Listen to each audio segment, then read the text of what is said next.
Good morning, everybody. So I'm posting this morning. This is going to cover most of what's on the list for today. If you look at the syllabus, pardon me, and it's going to cover some really practical stuff. So this is really about your writing, your skills as a writer, and how to outline, right? Generally speaking. So the reason I want to make this video is because I think it's helpful to note your basic organization in the logical pattern of your paper so that it looks clean. But also in the same realm, this is very much where like grading happens. So I know that's an interesting thing that we have to deal with is grading. I'm not in education because I like giving out letters that somehow is supposed to connect to your intelligence or your diligence. I don't think that's true. I think that's a very false narrative. And I think it's a stacked narrative, and I don't agree with it at all. But it is the nature of this institution and of all institutions that this is what we do. So I'm not grading your papers looking for mistakes. That's number one that I want to mention about how I grade. What I grade is I'm looking for ideas and I'm looking for how your brain works, right? That's the most important part to me. The second most important part to me is how the sentences read, right? Can I make logical sense out of what you're saying? And are you saying something, or are you just kind of generally putting sort of placeholder sentences out there, very loose claims, nothing really backed up? So that's part of what I'm very interested in, right? And then it's about things like organization. Does your paper make sense in the way that it's been put together? Did you spend some time on it? And then the final thing that I'm interested in and that I notice, right, is your things like grammar, formatting, some of the basics. One of the things you want to avoid in any college level class, I think, and even when you get into, a professional setting afterwards, is that if your material, if what you hand them, your digital copy or your hard copy, if it looks sloppy, all right, if you're handing something in that looks sloppy, that tells us something about how do we read this, right? Not a lot of attention went into this, therefore, right, whatever.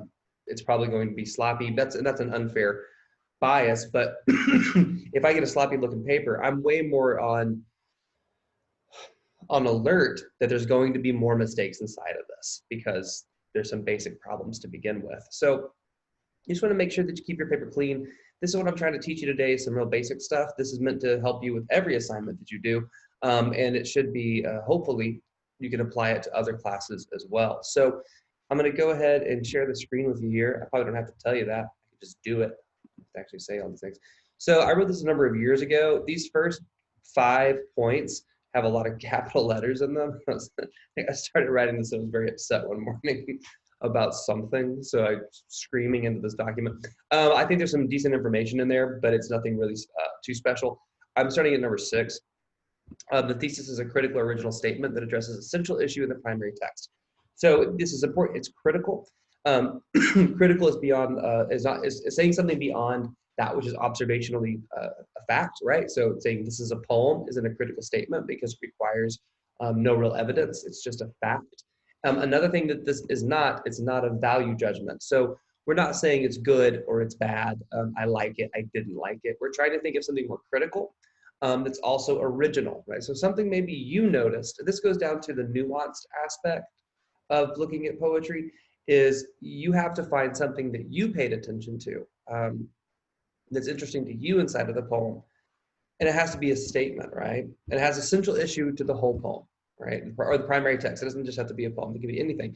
You have to have a question to work with for it to be critical. So I gave you a few examples here of some questions in this one. So why do the characters in Disney movies all of a sudden break into song when real life becomes too difficult? Significance of storm and storm imagery and the tragedy of King Lear. So notice I'm like, I have a very specific moment inside of the text.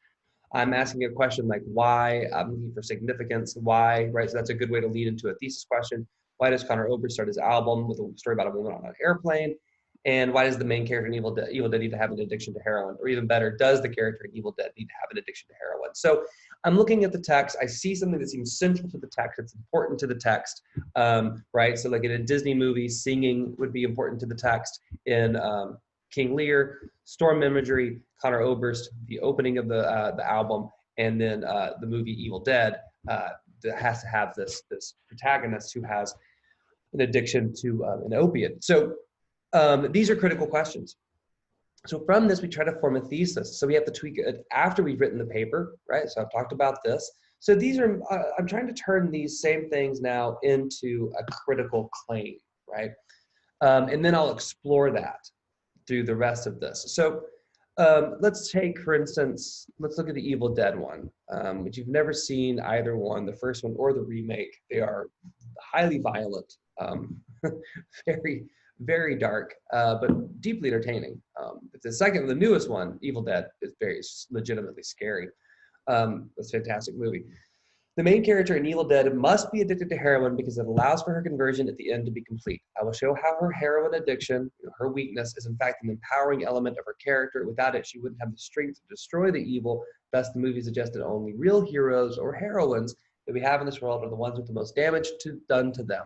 So I'm telling you what I'm going to try to do. I will show, right? I could definitely be clearer in this about how I'm going to do this, like what elements of this film I'm going to be looking at specifically, what we would call, like the poetics of poetry, line and image or imagery or, repetition, whatever it is I'm paying attention to. But I'm trying to make a point here in this particular space. They'll probably change to some degree, and they should probably change to some degree as I go forward, but at least I have something to work with. The next section of this is an outline. And I'm not going to go through it point by point with you. You can definitely spend some time with this document. There's a few things I want you to have heard me talk about as we go forward with this one. So introductions are short, about 5 sentences long. Don't waste space. Don't make claims you can't support. I see this a lot, right? The opening sentences are like, everyone knows that death is scary. Most people try to avoid bears. It's just large claim statements that we can't really support, and we don't really need it at all. Make sure you talk about the text that you're dealing with, and tell me exactly what you're going to be looking at and why you're looking at it. All right, this is really simple. On page 3, here's a few questions you should ask yourself about an introduction. Make sure you can answer those appropriately, and then body paragraphs following that.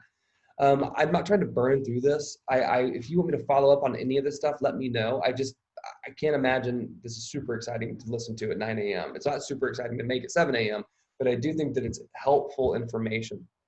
Okay, so topic sentences. I want to start here. I don't see a lot of these. They're hard to use. They're a very particular kind of thing to think about inside of a paper. You don't really use them anywhere else. There's a few things to help you out with this one. So never start a paragraph with a quote from the text. So anytime I have a quote, I should be setting it up. Right? I should tell you why you're about to see this quote. So the first sentence of a paragraph, no direct quotes. What are you going to talk about in the paragraph? So academic essays are rarely sexy or mysterious. You're not trying to get anybody, right? You're basically saying like, this is what I'm going to say, and this is how I'm going to do it, and this is why. So here's an example. In this paragraph, I will look at how King uses the repetition of small insect imagery in the opening parts of The Shining to prove the significance of the minutiae when reading the book. So I even say things like, in this paragraph, okay, I say I will look. So I'm I'm being very direct, telling my reader what to expect. I talk about the specific device I'm going to use in this particular space, right, and how that's used in this one. And then I tell you what it is I'm doing it for. Okay, so a real clear topic sentence. And so when I read the rest of this paragraph, right, when I go back and I read this paragraph that follows, it should be what I just said I was going to do here, which is why sometimes it's good to go back and write your topic sentences last, because you want to know really what you've been talking about the whole time. And then once you know what you've been talking about, you can just write the sentence that says in this paragraph and then explain what you actually did. And now you know that's a cohesive whole. And you can read this other one when you get a chance. So I should know exactly what to expect once I start reading your paragraph. All right. Make sure you always that's connected. This is a body paragraph outline, and then hopefully this helps. So sentence 2 and sentence 3. And so this is based on like a 7 to 10 sentence long paragraph. That's a template. Some of you are writing at high levels already, so this could be very unhelpful for you. If this is not a structure that you find to be helpful, that's great. Use your own thing. But I want to make sure that you know a structure that you can use if you're not really comfortable with writing. And it may feel a little stilted at first, but with a little bit of tweaking, it can get stronger. Set up the rest of the paragraph. Depends on the text you're using, but it's not uncommon to give a brief summary of the text up to the point that you're writing about. So leave me up to what we need to hear about, but don't summarize the whole plot. That's not necessary. But do tell me what basically I'm going to see here. So here's a couple of different examples of that. The first time we hear any mention of the theme of forgiveness occurs after Haley walks into the kitchen following her husband's tirade against horse betting. I need to clarify, that's actually from a play called Buried Child. So, but again, it's a quick summary. I know where I'm at. I know what I need to look at. I don't have to deal with a lot of plot. My reader should know who Haley is. They should know who Dodge is. They should know this opening scene because they've read the text and now I'm trying to teach it to them. This should give you a chance to set up a quote. All right, it should be obvious because of the topic sentence. So what you pick to pull out of the poem into your paper should make sense given what you were writing about in your topic sentence. So you want to pick quotes that can have emotive words in it, that have images in it. Don't pick quotes because they give me plot. So that's important, but you want to make sure that you have a 1-to-2 ratio. So here I go through this one. Here we have a quote from The Exorcist.